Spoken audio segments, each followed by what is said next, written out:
a relationship with 157 people in a single day.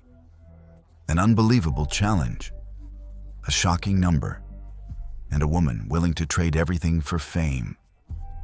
When Bonnie Blue announced that she had pushed the limits of the adult industry with an unimaginable record, the world was stunned. But behind the noise and those staggering numbers, the truth was far more complicated. It wasn't just a publicity stunt. It revealed darker sides of fame, morality, and consequences so unpredictable that even Bonnie herself could never have foreseen them. So, who is Bonnie Blue? Why did she suddenly rise to fame overnight? And more importantly, why did this case later become linked to an investigation involving illegal betting? Clearly, behind the sensational headlines and unbelievable statistics, there are many hidden layers waiting to be uncovered. Right now, let's dive into this story full of twists, drama, and controversy. But before we get into the main story, don't forget to leave a like, subscribe to the channel, and turn on the notification bell so you won't miss our next mystery or true crime story. Thank you so much for your support. Bonnie Blue wasn't always a controversial figure on OnlyFans. Born in 1999 in Stamford, Lincolnshire, her real name is T. Emma Pinker. She once lived a normal life like anyone else, educated, married young, and working as an office employee in the recruitment department of a company. At first, she aimed for a stable, peaceful future, with no sign of the daring stunts that would later define her. But everything changed in 2021 after her divorce. Bonnie moved to Australia, where she stumbled into the world of webcam modeling and adult content creation. At first, she only wanted to earn a little extra income in her spare time. But the enormous sums of money she received quickly pulled her into a vortex of ambition. She earned $5,000 in her first week and over $10,000 in her first month from online videos. That was when Bonnie decided to fully commit to OnlyFans. She soon realized that her growing ambition wasn't just about performing for a small audience. She wanted to stand out on a platform crowded with millions of creators trying to shine. So Bonnie made a bold choice. Instead of building a soft, seductive image like most OnlyFans models, she openly targeted college-age students, often portraying herself as a sexy teacher or experienced older woman. She took advantage of their curiosity and youthful energy to attract countless fans. Bonnie monetized that attention by filming her own scenes, having sex with 18 and 19-year-old students who were exactly her target demographic. She proudly claimed to follow strict ethical guidelines, always checking IDs and requiring every participant to sign consent forms, allowing her to publish the videos on her OnlyFans page. Whether it was because of this unique approach or something else, her popularity skyrocketed. There were often long lines of men waiting for their turn. Some reportedly waited up to 8 hours. This approach quickly sparked a wave of controversy. Many criticized her for exploiting the naivety of young men to make money. But Bonnie used that backlash as a launchpad for even greater fame. Whenever public opinion turned against her, she pushed the boundaries even further. Eventually, Bonnie expanded her client base by agreeing to meet with the fathers of her student fans, the very men who had raised those young boys. In an interview on the J.K. Berry Saves podcast, Bonnie said, "I don't just want to do it with students. I also want to do it with their fathers. I have to give credit to the student for this idea.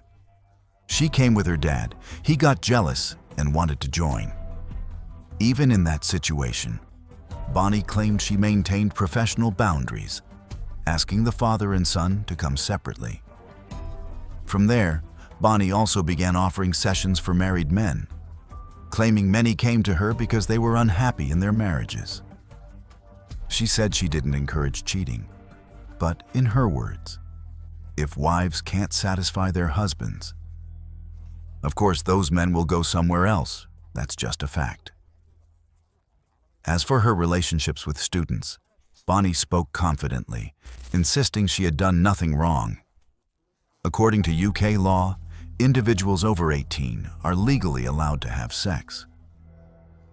If people disagree, she argued, they should campaign to raise the age of consent instead of criticizing OnlyFans creators like me. But if that were the whole story, it would be far too simple. Among her many controversial ideas, Bonnie came up with one plan that could make her the center of global media attention. In the adult film industry, there was already a dark milestone set by adult actress Lisa Sparks back in 2004, when she reportedly had sex with 19 men in 24 hours. Bonnie wanted not only to break that record, but to obliterate it. Instead of filming in closed studios with professional crews, she made a radical decision. She publicly posted her home address and invited anyone to join. The timing was no accident. Bonnie hosted the event during Freshers Week, when new university students were full of energy, curiosity, and the desire to experience something wild. During those days, her house became the loudest, most chaotic hotspot in town. Long lines of young men queued outside her door. Some even filmed the crowd and posted it instantly on Twitter and TikTok, setting social media ablaze with controversy. Whether people criticized or were morbidly curious, the event dominated the front pages of countless tabloids and even some mainstream media outlets. Finally, Bonnie claimed she had sex with 1,157 men in just 12 hours, shattering the previous record and igniting a firestorm of debate around the world. However, this number could never be verified. There were absolutely no independent witnesses and no referees present. Bonnie's claim immediately triggered a fierce wave of controversy online. Some saw it as a shock value stunt, a bold marketing trick to boost her fame. But many others condemned it harshly, calling it a disturbing sign of declining morality and human dignity. Critics also questioned the physical possibility of such a record. From a physiological standpoint, the numbers seemed completely unrealistic. Amid the backlash, Bonnie stood firm. She insisted that it was her personal choice, her body, her freedom. She admitted the 12 hours had been exhausting, but said she was recovering, with only minor pain in her lower body. Still, the public began to ask deeper questions. Was she truly acting of her own free will? Or was someone else manipulating her into creating this explosive scandal? And more importantly, if the number 1,057 were accurate, that would mean she had sex with a new person approximately every 40 seconds. Think about it. Even allowing a full minute between each encounter would make the claim sound absurd, wouldn't it? But the serious issue wasn't just the numbers. It was the message behind them. Where is the boundary between personal freedom and self-destructive behavior? Bonnie insisted it was her decision alone and that no one had the right to judge her. But by this point, the story had gone far beyond individual choice. Speculation began to spread that this event wasn't just another OnlyFans scandal, but part of a darker scheme, with Bonnie potentially being nothing more than a pawn in a much larger game. And things didn't stop there. Just as Bonnie was celebrating her achievement across social media, a new shock hit the British government, which had been monitoring the event closely. In several promotional videos posted by Bonnie, viewers spotted the logo of Stake, one of the world's biggest online betting companies. That discovery prompted the UK Gambling Commission to launch an immediate investigation. A controversial event linked to an active betting platform raised countless ethical and legal red flags. As a result, Stake was hit with one of the heaviest fines in UK history, had its license revoked. and was forced to suspend operations in the United Kingdom. All because of a scandal involving Bonnie Blue. A massive company collapsed. And yet, the troubles didn't end there. As more information came to light, testimonies from participants painted an even more chaotic picture. Some claimed the entire event was poorly organized, with no safety protocols or hygiene measures in place. Questions about consent also began to surface. Were some of the participants merely there to fill numbers without truly understanding or agreeing to what was happening? Then came the final straw. A video posted by Bonnie herself went viral. In it, she was seen pressuring a male employee at a fast food restaurant to have sex with her on camera, despite his repeated refusals due to his Christian faith. Even though he was visibly uncomfortable, Bonnie continued to tease, manipulate, and push until the man reluctantly gave in. The internet erupted in outrage. People pointed out that if the roles had been reversed, if a man had pressured a woman the same way, it would have been a global scandal. But this time, the aggressor was a woman, and the victim was a man. And while the roles were reversed, one thing remained clear. This was a blatant case of sexual harassment and a clear violation of the law. The perpetrator? None other than Bonnie Blue herself. She went from being the queen of attention-grabbing stunts to the face of a serious moral and legal controversy. Those who once viewed her as a symbol of freedom and female empowerment were now being forced to rethink their views. This was no longer about a shocking world record. It had become a story of psychological manipulation and of someone who had crossed every line of ethics and legality. Many began to believe the entire event had been carefully staged, a desperate attempt to grab as much attention as possible, regardless of the cost. Bonnie, they argued, didn't care how she became famous, only that she did. Even the tone of media coverage began to shift. No one was calling her an online phenomenon anymore. Discussions about OnlyFans and digital-age adult content gave way to more serious conversations, with headlines like, "Bonnie Blue has crossed the line of consent." "The OnlyFans industry is out of control." Especially disturbing was the video of Bonnie coercing the restaurant employee, a man who clearly didn't want to participate. Its raw authenticity made many viewers question how and why he ultimately gave in, despite clearly saying no multiple times. The public raised a serious question. If the genders had been reversed, would the reaction have been any different? The atmosphere surrounding Bonnie had completely shifted. She was no longer seen as a scandalous yet secretly admired figure, but as someone deeply immoral, even criminal. As public outrage surged, Bonnie's follower count plummeted.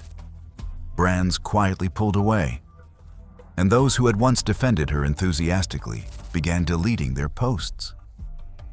Not long after, Bonnie vanished from social media altogether.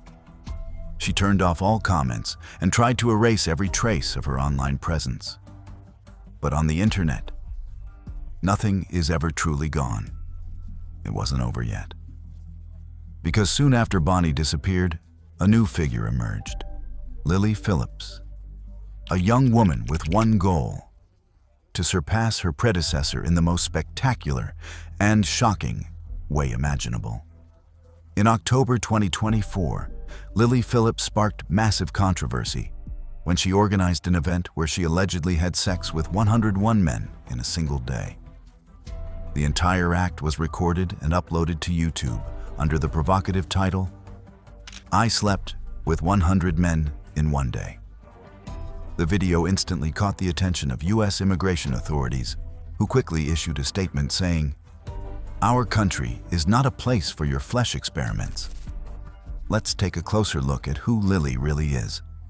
Born on July 23, 2001, in Dean, Lily came from a very ordinary background. It seemed like she was destined to live a quiet, uneventful life, but she quickly grew bored with stability and predictability. During college, instead of focusing on her studies, Lily entered the world of online money-making. Like many young women of her generation, she was drawn to the adult content industry, where she wasn't bound by traditional working hours or rules. At first, Lily posted fairly ordinary material, but it didn't take long for her to realize what she truly craved. Fame, deep and intense. What set Lily apart was her willingness to shock at any cost. Rather than settling for a seductive image, she aimed to build an unforgettable brand, ready to break every limit imaginable. But Lily also understood one thing. In a world where trends change by the hour, being famous today doesn't guarantee being remembered tomorrow. So she kept raising the bar, each new stunt more extreme than the last. From one-on-one men in a single day to 300, and finally claiming 1,000. Just days after posting the 101 Men video, Lily went from social media star to a banned individual. U.S. authorities began suspecting she was crossing the line between entertainment and illegal sexual activity. They even declared that she would be arrested on sight if she ever set foot on American soil again. But for Lily, scandal wasn't a setback. It was fuel for fame. While Bonnie Blue had already pushed the boundaries of imagination, Lily Phillips appeared with even more outrageous statements and actions. Because of that, instead of gaining support, Lily faced an even fiercer wave of public criticism. Those who once saw her as a symbol of sexual freedom now shook their heads in disappointment. Perhaps the 1,000 men claim was only part of the story. What truly worsened the scandal was that the original concept belonged to Bonnie Blue, and Lily had stolen it without hesitation, reigniting their rivalry. When Bonnie discovered that her idea had been copied, she immediately exposed Lily on social media, sparking a public war of words. Bonnie accused Lily of being an unethical opportunist, while Lily mocked the idea of rules in their industry, declaring, "There are no real rules in this game." Soon after, Bonnie posted a photo on Instagram showing dishes like pickled noodles and chocolate sauce, along with the hashtag #HerCornerSing, leading fans to speculate that she might be pregnant. She continued fueling the buzz by sharing selfies captioned "Strong M," a slang term referring to attractive moms. Not long after, Lily also claimed to be pregnant. However, both later admitted it was just a publicity stunt. Fans quickly split into two camps. Bonnie's supporters attacked Lily for stealing ideas, while Lily's fans mocked Bonnie for being too slow to grab the spotlight. At first, Lily thought she was winning, gaining followers, money, and attention. But the hype faded fast. The online community grew tired of her recycled shock tactics. Views dropped, her OnlyFans income declined, and people no longer looked at Lily with curiosity, only pity. She became a symbol of desperation, trapped in her own pursuit of fame. Then came the final blow.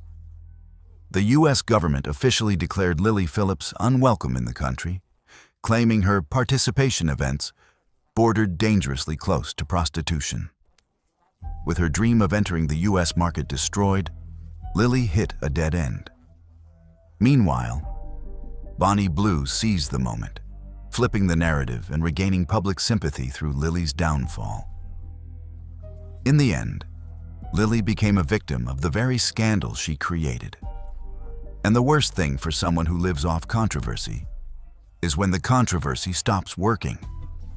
From viral sensation to cautionary tale, she became a lesson about the cost of chasing fame at all costs. Both Bonnie and Lily turned into media pawns, condemned by top-rated talk shows, major newspapers, and online commentators across the world.